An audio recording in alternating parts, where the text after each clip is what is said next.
Welcome to our insightful interview with John, a distinguished British chartered surveyor who has spent over 3 decades mastering the art of building in Spain. With his company delivering up to 10 villa projects annually, John's expertise is not just in construction but in seamlessly integrating foreign clients into the Spanish property market. This interview will dive into John's invaluable insights on navigating the complexities of building your dream home in Spain, from selecting the perfect plot to understanding the legalities and the importance of energy efficiency in construction. Let's dive in. Hi, John. Thank you so much for joining us today. Great. Hi, Bruno. It's great to be here. Love what you're doing in Spainguru. So it's a pleasure to be a part of it. Could you tell us a bit about yourself and your career in construction industry? Sure. First of all, I'm a British qualified chartered surveyor. I spent 10 years in the commercial property market in London, financing large commercial developments. I've been in Spain for 30 years doing, building surveys, valuations, and that sort of thing. I suppose the key thing is that the RICS of London hold their membership to very high professional standards and high ethics. So that, given my British background and my experience of 30 years living in Spain, gives me a kind of unique perspective. I'm able to cross that cultural bridge. What are the first steps in finding the perfect plot in Spain for building a home? Well, first of all, you need to establish your criteria for your plot search. So that's the size of the plot and the budget for the plot. And in order to do that, you need a budget for your whole project. And we can help you with that. We do it by showing you examples of projects that we've already done and the cost of those. And we ask you to send images so we can discuss the costs of those. That's how you do it. And we also have a plot finder service for those people that are interested. Okay, so if I am in that stage, how should I select the location for my new home in Spain? Well, very broadly, I guess there are sort of macro criteria, like, which airport do you prefer? Maybe schools are an issue with you. How far away from the beach do you want to be? Because all of these things are critical in setting the budget and the plot search. Then, micro considerations might be the views and the orientation of the plot, things like that, local facilities and so on. So what are the differences in the land buying process for foreigners versus locals? Well, there's no difference really. From a technical point of view, the process is exactly the same. Property rights in Spain are enshrined in the law, and they're the same whoever you are, whether you're a foreigner or a Spanish national. If you're a foreigner, you'll need what they call an NIE, which is a kind of tax number. You'll need that before you can complete the purchase. And then I think that, maybe what you're really asking, there are some style differences in the way that the process works, and maybe a few things that foreigners need to look out for. The key thing is, what are the mistaken assumptions that you might make coming from wherever it is you come from, that you might be making? Okay, so we can help you with that because, as I said, we've got this kind of cross-cultural bridge with, my background and having also being integrated into the local culture here. What legal aspects should foreigners be aware of when purchasing land in Spain? Yeah, well, you need to understand the building regulations, and they vary between each individual plot. Okay, so take nothing for granted. We need to check them out.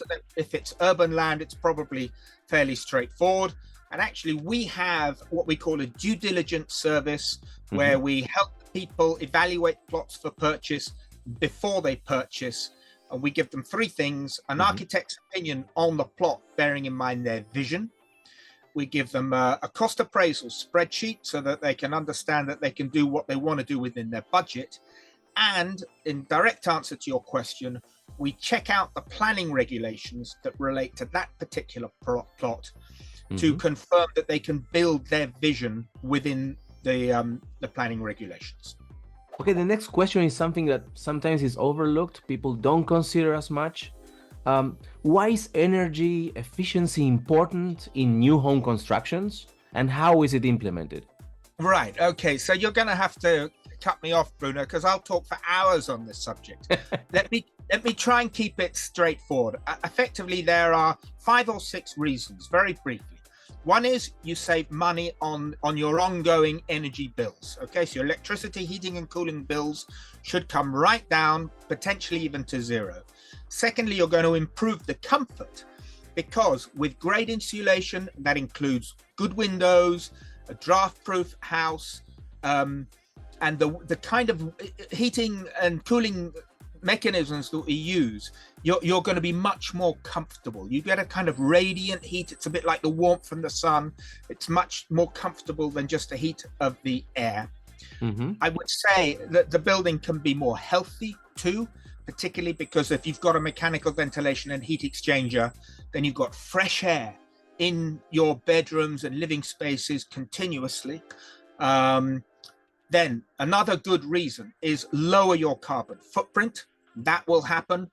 And finally, you'll increase the value of your home, or you'll have a home, you'll create an asset that's more valuable, because people pay more for energy efficient homes.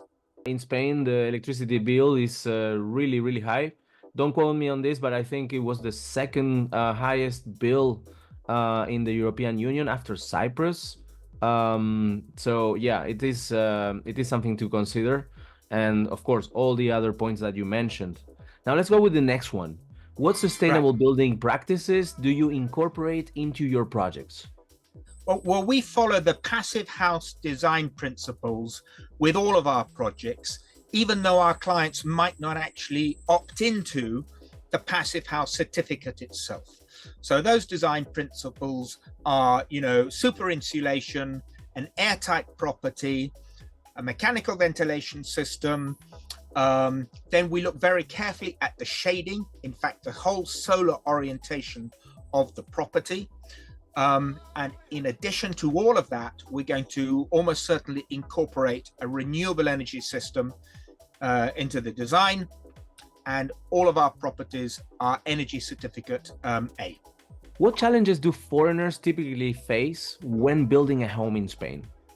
Right, and I was thinking about this, and I would say that the principal challenge is being able to see a clear pathway from where they are at the moment, which might be before they buy the plot or when they've identified a plot to buy, but to see a route all the way to the end, okay, without necessarily making a commitment all the way to the end.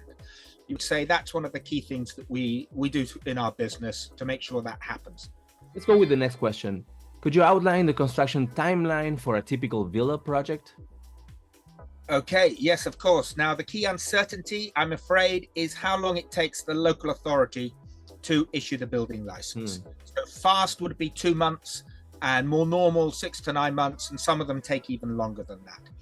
So let's just run through a quick timeline. Getting started with us between that moment and, say, submitting the building license application might be, say, 3 months. So working hand in hand with you, doing the design, we handle all the bureaucracy, we put that in. Yep. Then that you might consider kind of 2 timelines from that moment. One is the, well, first of all, we then got to wait for the building license application to be approved. But we don't do nothing. While we're waiting, we do the execution project, which is the detailed bills of quantities and the specification. The chances are we'll have had that done before the building license is issued. So that, in a sense, doesn't count to your timeline. Once we have the building license and we've done the execution project, you can then, for a conventional structure, it might be from that moment between 12 and 14 months. And with a timber frame, then we could probably do between 6 and 9 months, much faster, okay, with a timber frame. So in summary, depending upon how long it takes the local authority to issue the building license and what structural system you choose, maybe between 1 and 2 years. And I know that's a bit vague, but hopefully I've explained why. What budget range should potential buyers anticipate for a villa in Spain? Right. It's the first question that Let's talk about the money. Yeah. And you have to know this before you can start. How much does it cost to build a villa in Spain? Well, in some sense, it's like asking how much does a car cost. Right. It depends what car you buy. So the important thing is that if you're building one for yourself, at least with us, then you're going to be the one that decides how much it costs, not us, because you're going to be making all the decisions all the way through. And if I can just give you make an important point, you can, if you've got, for 500,000 or whatever it might be, you've got €1 million to spend, you can either have a small high specification villa or a large low specification villa for the same budget. So the point about this is our job is to get you the best possible villa for your money. Mm-hmm. So we need to understand your vision, guide you, but ultimately you're making all the decisions. Absolutely. I heard that Putin has a villa in Benavides, next to Marbella. I'm sure his budget is larger than the average expat moving to Spain, but who knows? Right. All right, let's go with the next one. How does Spain's diverse climate influence building materials and architectural design? Very broadly speaking, in the center of Spain and inland near the mountains, we've got a continental climate, which means it's very hot in the summer and very cold in the winter.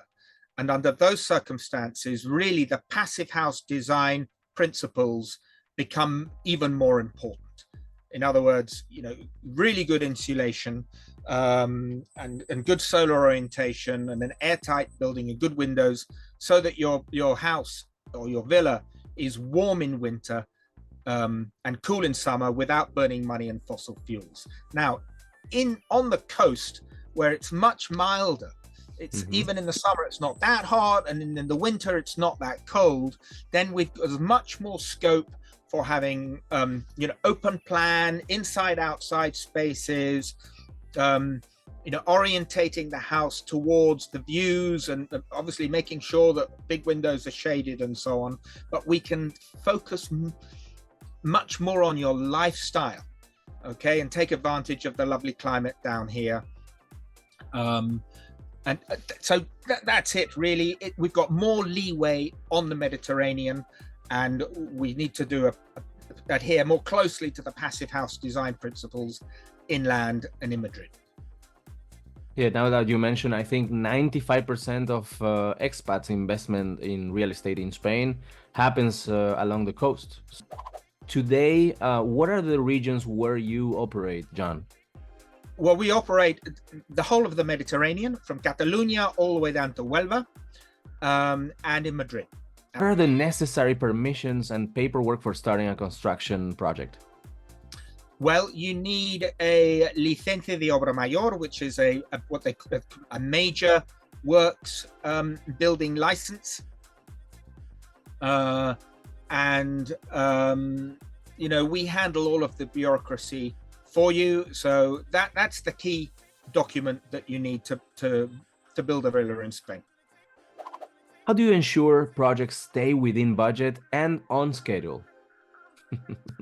You may know, I don't know if you've watched Grand Designs. It's a very popular television program in Northern Europe where, they take a project, and of course, in order to make it interesting television, they're always go over budget. We have developed a kind of 5 or 6 point, I call them the kind of best practice indicators for how to avoid that, to make sure that doesn't happen. And I'll give them to you very quickly.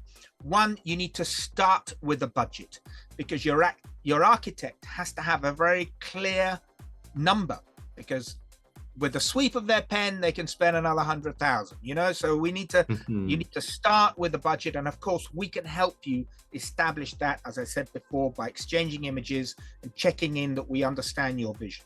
Secondly, you need to check in.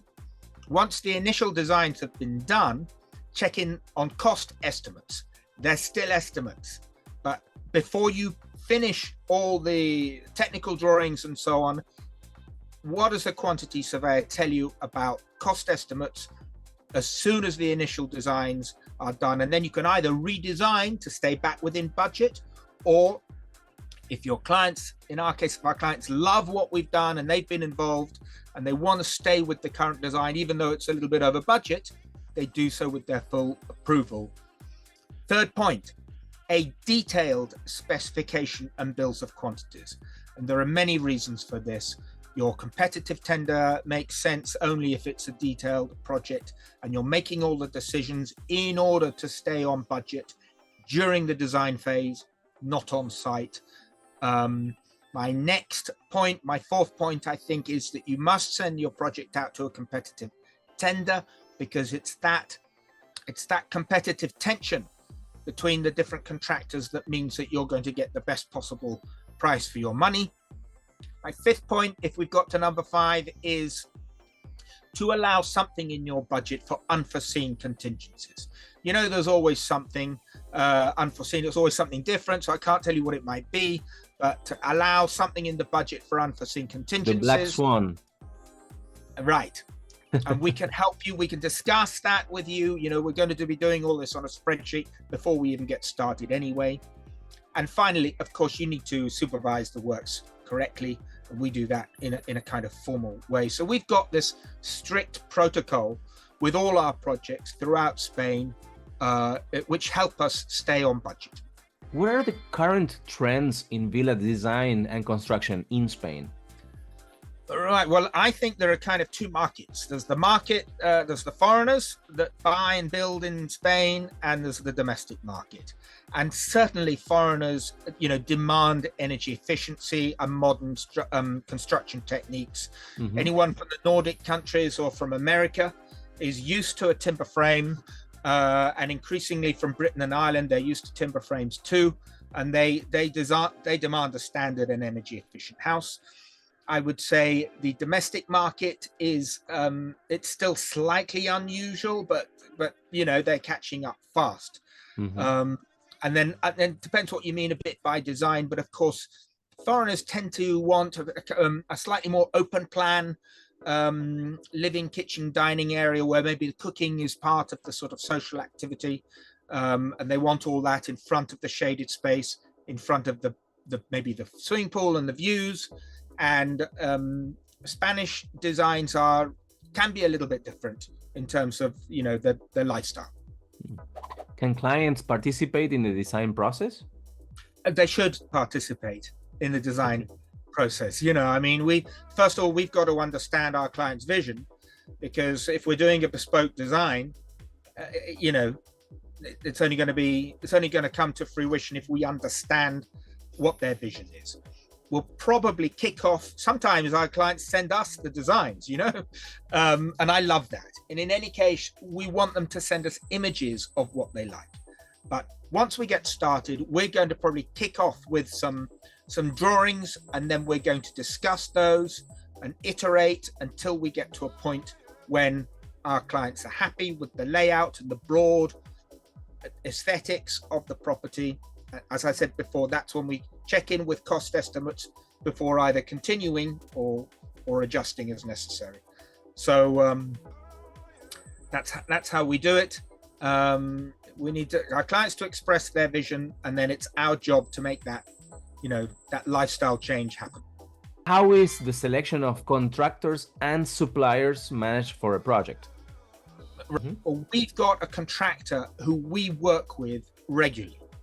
And that helps because our clients can meet them before they even get started, potentially before they even buy the plot. They can, and the contractor's going to help us during the design phase, help us stay on budget, you know, because they're going to give us, you know, do we do it this way or do we do it that way? Well, how many man days is this and how many man days is that? Because they understand the costs.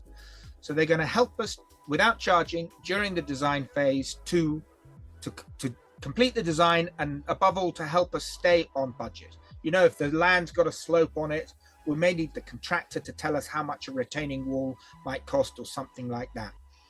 Now, importantly, when the project is finished, We send the project out to a competitive tender, and our contractor will compete in that competitive tender in order to win your business.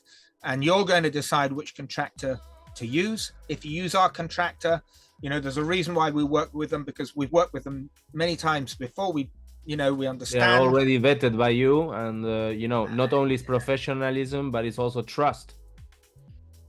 And communications are better, and they go faster. Problems are solved faster on site. Communications are better. Standards are, don't have to be explained all the time. So, but ultimately you're going to decide which contractor to use. We prefer our clients to suggest the other contractors for the competitive tender, because then it's arm's length, But if they can't or don't want to, we can find contractors to compete in the tender. What maintenance should be considered for new homes in Spain? Right. Well, with a new home, if it's designed properly, there shouldn't be any maintenance, at least not in the early years.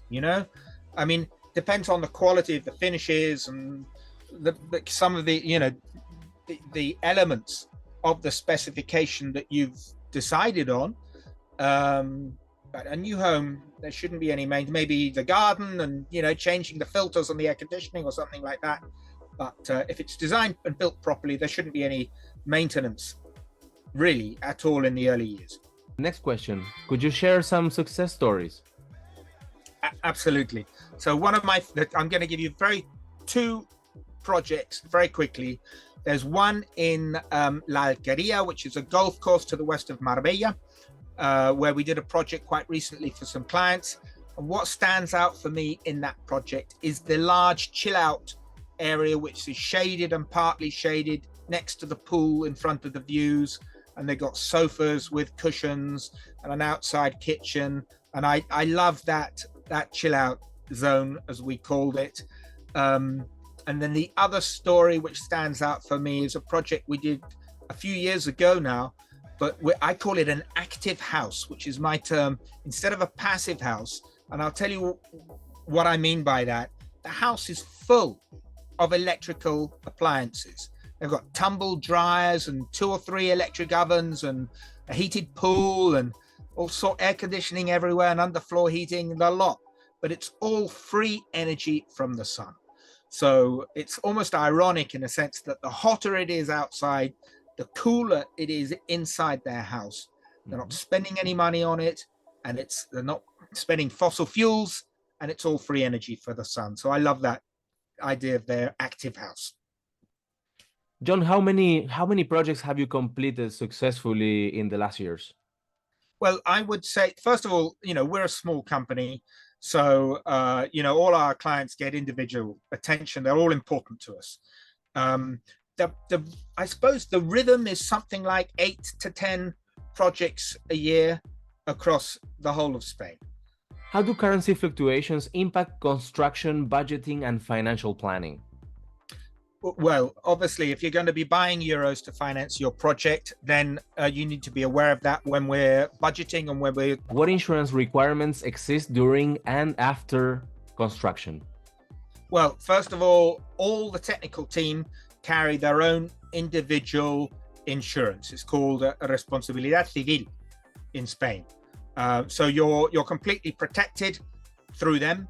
In addition to that, we recommend that our clients take out all risks developers insurance. It's inexpensive and it just gives you peace of mind. If anything does happen, I don't know, an accident or some cracks appearing on a neighbor's villa, then the insurance company is sorted out between them. Then there's the question of the 10-year decennial insurance, which is optional if you're building your own home. It's compulsory for commercial developers, but we recommend it anyway. And we handle all of that for you. Okay, so you don't need to. It's not particularly expensive. It's a good idea to have it anyway, and we deal with it. How does the government encourage energy efficiency in new homes? Well, mainly through the energy certificate. All of our properties are energy certificate A, by the way, as pretty much a standard. We can anticipate there being tax advantages in the future. You know, as this becomes increasingly important, governments are likely to give you tax concessions if you have an energy efficient home. Grants are available in some cases to, you know, for renewable energy systems and so on. And as I said, you know, all our properties are energy certificate A anyway, so you're future proofed. There are other ways of measuring the energy efficiency of the property too. Private companies, systems like BREEAM and LEED and so on. And now that you mentioned taxes, what tax considerations exist for foreigners building in Spain? Well, it depends on your residency status. So if you're tax resident in Spain, then you'll pay tax on your worldwide income, maybe your worldwide wealth. So, you know, we can introduce you to a tax expert, but essentially that's how I see it, the tax question. How can foreigners finance their construction projects? Right. So normally, I mean, you probably need a mortgage broker to do this.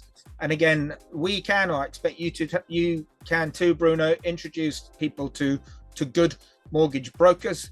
You're going to find that the standard rules are that you need to pay for the land in cash. So if you already own the land, then you might be able to raise a 70 or 80% mortgage on the construction costs. So you're going to get the mortgage will be formalized when the project is finished and when you've got the building license. They'll need those documents to formalize the mortgage, and then they pay against architect certificates going through the build. So the company that we work with, in fact, is a Swiss business, and like all great companies, I think the founder was frustrated at trying to get a mortgage in Spain, so he set up a business to make it easy, and I like that. Yeah, there's different rules here in Spain to access mortgages. It certainly isn't as easy as in the US, and it's based in different conditions. So yeah, I would definitely go with a broker or someone that is knowledgeable about it. Great, John. Next question. What impact do local communities have on new home constructions? Right. Well, if it's a gated community, then of course there may be rules that apply to that particular community, maybe some aesthetic rules, or maybe you know, certain times when you can and cannot do the construction work, with holidays and evenings being prohibited, something like that. Now, quite often what people are really asking with this question is about rights to light and rights to views. Right. And you don't have a right to a light or right to view in Spain. All of that is regulated by the planning regulations that relate to the plot, and the surrounding plots all have to conform to the maximum height and the distance from the boundaries altogether. So if you're evaluating a plot, you need to be able to anticipate, understanding the rules, what might happen around you as part of your evaluation of the plot. Obviously, we help you do that. That's one of the things that we do when we look at plots for you. But those are the kind of rules that you need to think about when you're, you know, anticipating buying some land. Are there cultural considerations when building in Spain? Topic close to my heart. We could talk for hours about this too. I mean, I think probably nothing that needs to worry you seriously. It may depend a little bit where you're from. You know, there's the typical long lunch that everyone talks about, but people then forget that actually Spain's still working at 8 o'clock in the evening. And then, you know, people can be a little bit protective of their holiday time and weekends and Christmas and August, of course, when a lot of people are on holiday through the whole month. But, you know, it's not a serious problem, really. The bureaucracy can be slow, but we handle all of the bureaucracy for you. And actually, it's getting better and more efficient all the time. How do you manage language barriers and communication during the project? Well, first of all, we do it all in English. All of our architects speak English. I think that's really important. that you be able to have a really good communication with the architect. I'm personally involved in all of our projects. We have a communication system. For example, we have a communications hub. Rather than WhatsApp or emails and so on, we do use emails for important documents, but communications take place in one place with all the technical team involved, for example. And then we have checkpoints. At least during the works, we have monthly checkpoints, which are kind of formal occasions. And we ask at certain moments during the whole process, we ask our clients to confirm their approval in writing. Mm-hmm. So communications are very clear. Everyone knows who is doing what at key points during the process. What are your tips for managing stress and expectations during the construction project? Okay, right. Well, I mean, look, I would say trivially, get some yoga and do some meditation. But more seriously, we do it as our clients want us to, and they can vary enormously. So we had one client that gave a power of attorney to his lawyers to make payments and went on a cruise, and said, hand me the keys when I come back from my cruise. And then we had another client who in fact is an architect, is an Irish architect, mm-hmm. and he rented a house for him and his family, literally just around the corner, I think 3 doors away from the project. And he's an architect, so he was there every day, at least walking past it every day. And he turned out to be an absolutely fantastic client. There's no problem. You can be there intensively and be present in all the decisions, or you can leave it up to us. It depends on you. Can you offer advice on landscaping and creating outdoor living spaces? Yeah, absolutely. Look, we're all here for the beautiful climate, and your home starts at the front gate, not at the front door. So quite often the most important, the most valuable spaces are outside of the villa, not inside the villa. Mm-hmm. That spot where you're in a shaded place, you're in front of the view, in front of the swimming pool maybe, or the water, and close to, mm-hmm. That spot where you may be close to the fridge where you can get a beer, or you can have a coffee while reading the paper, or read a book, or share a meal with your family. Outside that point is often the most valuable point, or valuable few square meters in the whole villa. So we take the outside aspect very seriously. It's an important part of the design of the whole project. Needs to be considered right from the very beginning. The position of the whole design and garden, driveway, swimming pool, if there is to be one, all has to be considered together. What are the aftercare services that are available for clients after construction is complete? Well, as standard, we're on call for a year. Okay, so after the certificate of the final certificate of completion is signed, normally there's a year during which little problems. It's quite normal, little problems to occur in such a complex thing as building your own home. So we're literally on call. The contractor will be, and they'll come around to fix anything. And you may almost certainly will have held back a sum of money that's due to the contractor for a year against, just to make sure that they do in fact complete everything to the right standard. That's how we do it. We're on call for a year after the project is finished. John, so lately there has been some, droughts in Spain, and some areas have restricted access to water in certain times just to protect, consumption of water. What is your take on that? Yeah, I can give you my personal opinion. Obviously, it's a much debated and can be slightly controversial topic. In my opinion, the market will solve this problem. Okay, so, and in fact, it's probably quite easy to do if you've got solar paneled desalination plants taking water out of the sea. You see, the thing is, at the moment, the water isn't priced correctly, or I'm afraid high enough, and it's still possible to tip it all over the skiing resort in artificial snow and the and the golf courses. So, and put it in people's swimming pools. So I think there's plenty of water, and in the future, there will be plenty of water. And I think the market will find the solution. And it may be that golfers and skiers have to pay a bit more for their golf and their skiing. Well, thank you, John, for being here today. Great. Well, it's been a pleasure, Bruno. And as I said, anything we can do to help the clients of Spainguru, just get in touch. We're here. Secure your dream Spanish villa by consulting with John, a British chartered surveyor with unparalleled expertise in Spain's property market. Click the link below for personalized advice on building costs, permits, and a stress-free construction process.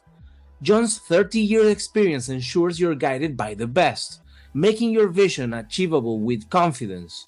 Don't forget to like and share this video if you found it insightful. And don't forget to share where in Spain you dream of building your home in the comments. Thank you so much for watching, and see you in the next video. Bye bye.